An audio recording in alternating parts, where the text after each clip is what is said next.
மூன்றாம் கட்ட வாக்குப்பதிவு நடைபெறவுள்ள 94 மக்களவைத் தொகுதிகளில் இன்று மாலை ஓய்கிறது பிரச்சாரம். கர்நாடகா, குஜராத், உத்தரப்பிரதேசம், மகாராஷ்டிரா, மேற்கு வங்கம் உள்ளிட்ட 12 மாநிலங்கள் மற்றும் யூனியன் பிரதேசங்களில் நாளை மறுநாள் வாக்குப்பதிவு. உத்தரப்பிரதேச முதலமைச்சர் யோகி ஆதித்யநாத்துடன் இணைந்து கான்பூரில் ரோட் ஷோ நடத்திய பிரதமர் மோடி. சாலையில் இரு பக்கங்களிலும் ஏராளமானோர் திரண்டு வாழ்த்து முழக்கம் எழுப்பி வரவேற்பு. உத்தரப்பிரதேச மாநிலம் கான்பூரில் உள்ள கும்தி குருத்வாராவில் வழிபாடு நடத்திய பிரதமர் மோடி சீக்கியர்களைப் போலவே தலையில் துணியை கட்டிக்கொண்டு முழங்காலிட்டு வணங்கினார். தற்போதைய தேர்தலில் ஒரு பக்கம் சில்வர் ஸ்பூனுடன் பிறந்த ராகுலும் மறுபுறம் ஏழை குடும்பத்தில் பிறந்த பிரதமர் மோடியும் இருப்பதாக அமித்ஷா கருத்து. ஊழலில் திளைக்கும் கூட்டணிக்கும் ஊழல் புகாரை இதுவரை எழாதவர்களுக்கும் நடுவே யாரை தேர்ந்தெடுப்பது என்பது மக்களுக்கே தெரியும் என்று பேச்சு. வட தமிழக உள் மாவட்டங்களின் ஓரிரு இடங்களில் இன்று மாலை வரை வெப்ப அலை வீச வாய்ப்பு. இயல்பை விட 5 டிகிரி செல்சியஸ் வரை வெப்பம் அதிகரிக்கக்கூடும் என்றும் வானிலை மையம் எச்சரிக்கை.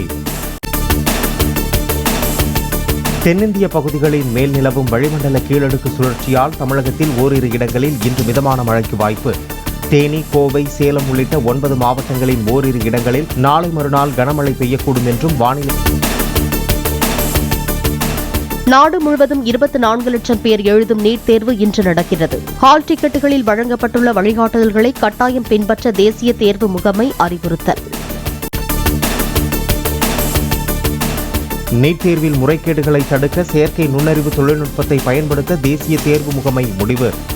தேர்வு அறைகளில் பொருத்தப்பட்டுள்ள சிசிடிவி கேமராக்களை AI நுட்பத்துடன் இணைத்து தேர்வர்களின் செயல்பாட்டை கண்காணிக்க ஏற்பாடு. ஏற்காடு விபத்தில் காயமடைந்து சேலம் அரசு மருத்துவமனையில் சிகிச்சை பெற்று வருபவர்களை நேரில் சந்தித்து நலம் விசாரித்த எடப்பாடி பழனிசாமி, தமிழகத்தில் பெரும்பாலான அரசு பேருந்துகள் ஓட்டை உடைசலாக உள்ள நிலையில் கடந்த 3 ஆண்டுகளில் வெறும் 500 பேருந்துகள் மட்டுமே வாங்கப்பட்டுள்ளதாகவும் குற்றச்சாட்டு. இப்பொழுது இயங்கக்கூடிய அரசு பேருந்துகள் அத்தனையுமே பழுதடைந்த பேருந்துகள் தான் இருக்கு. இப்படிப்பட்ட நிலைமையில் தான் அரசு பேருந்து இன்னைக்கு இயங்கிட்டு இருக்கிறது. இது வருத்தப்படுகிறது. கடும் வறட்சியால் மக்கள் அவதிக்குள்ளாகியுள்ள நிலையில் முதலமைச்சர் கொடைக்கானலுக்கு ஓய்வெடுக்க செல்வது சரியா என EPS கேள்வி. திமுக அரசு நீர் முக்கியமல்ல, பீர்தான் முக்கியம் என கருதுவதாகவும் பேட்டி.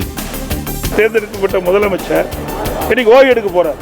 ஓய்வு எடுக்க போவது வேணான்னு சொல்லுறாரு. எப்போ போகணும்?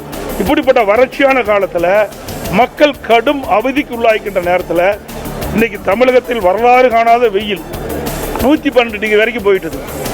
எங்க பார்த்தாலும் குடிநீர் பிரச்சனை தட்டுப்பாடு. குடிநீர் முக்கியம் இல்ல, நீர் தான் முக்கியம்.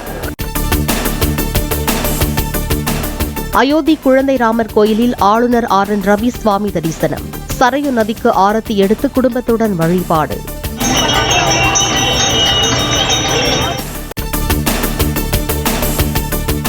ஜம்மு காஷ்மீரில் விமானப்படை வாகனங்கள் மீது பயங்கரவாதிகள் நடத்திய தாக்குதலில் வீரர் உயிரிழப்பு. 4 வீரர்கள் படுகாயமடைந்த நிலையில் ஒருவர் நிலை கவலைக்கிடம் என தகவல்.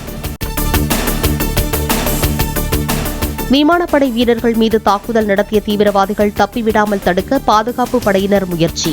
ஜம்மு பூஞ்ச் நெடுஞ்சாலையில் விடிய விடிய வாகன தணிக்கை தீவிரம். சபரிமலை கோயிலில் ஆன்லைன் முன்பதிவு அடிப்படையிலேயே தரிசனத்திற்கு அனுமதிக்கப்படுவார்கள் என அறிவிப்பு. குளறுபடிகளை தொடர்ந்து உடனடி தரிசனம் முன்பதிவு ரத்து செய்ய தேவசம் போர்டு நடவடிக்கை. பாலியல் புகார் எழுந்த பிரஜ்வலின் தந்தையும் தேவகவுடாவின் மூத்த மகனுமான HD ரேவண்ணா கைது. பெங்களூரு நீதிமன்ற முன்ஜாமீன் மனுவை தள்ளுபடி செய்ததை அடுத்து தேவகவுடாவின் வீட்டில் இருந்து அழைத்துச் சென்ற சிறப்பு புலனாய்வு அமைப்பினர். பிரஜ்வலால் பாலியல் வன்முறைக்கு உட்படுத்தப்பட்டதாக கூறப்படும் பெண்ணை ரேவண்ணாவின் ஆதரவாளர் வீட்டிலிருந்து மீட்டதாக போலீசார் தகவல். 48 வயதான பெண்ணை பிரஜ்வல் அடைத்து வைத்து பாலியல் அத்துமீறலில் ஈடுபட்டதுடன் பெல்ட்டால் அடித்தது உள்ளிட்ட கொடுமைகளை செய்ததாக காவல்துறை குற்றச்சாட்டு. முகலாய மன்னர் அவுரங்கசீப் காலத்தில் இஸ்லாமியர் அல்லாதவர்கள் செலுத்திய ஜிஸ்யா வரியை மீண்டும் அமல்படுத்த காங்கிரஸ் முயல்வதாக யோகி ஆதித்யநாத் குற்றச்சாட்டு. பாடுபட்டு மக்கள் சேர்த்த சொத்துக்களை எக்ஸ்ரே செய்து பார்க்க ராகுல் காந்தி யார் என்றும் கேள்வி. KPK ஜெயக்குமார் மரணம் தொடர்பாக அவரது சகோதரர் செல்வராஜிடம் நெல்லை SP சிலம்பரசன் நேரில் விசாரணை. ஜெயக்குமாரின் கொடுக்கல் வாங்கல் தொடர்பான தகவல்களை கேட்டதாக தகவல்.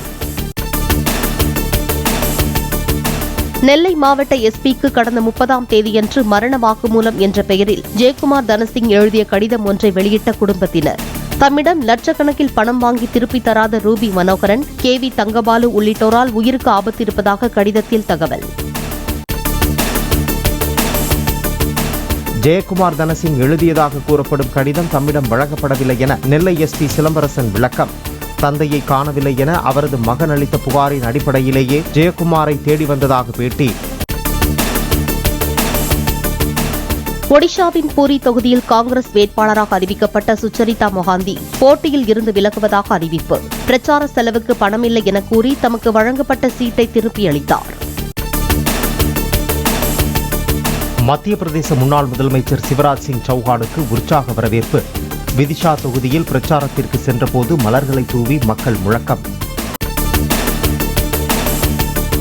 அரபிக்கடலில் மீன்பிடி கப்பலில் இருந்த பாகிஸ்தானைச் சேர்ந்த ஊழியருக்கு திடீர் உடல்நலக்குறைவு. ரோந்து பணியில் ஈடுபட்ட இந்திய கடற்படை வீரர்கள் சிகிச்சை அளித்து காப்பாற்றினர். பேடிஎம் நிறுவனத்தின் நிர்வாக பொறுப்பிலிருந்து விலகினார் பாவேஷ் குப்தா. பேடிஎம் சேவைகள் நிறுவனத்தில் பணியாற்றிய வருண் ஸ்ரீதர் தலைமைச் செயல் அலுவலராக நியமனம். IPL கிரிக்கெட் போட்டியில் ராயல் சேலஞ்சர்ஸ் பெங்களூரு அணி வெற்றி. குஜராத் டைட்டன்ஸ் அணியை 4 விக்கெட் வித்தியாசத்தில் வீழ்த்தியது.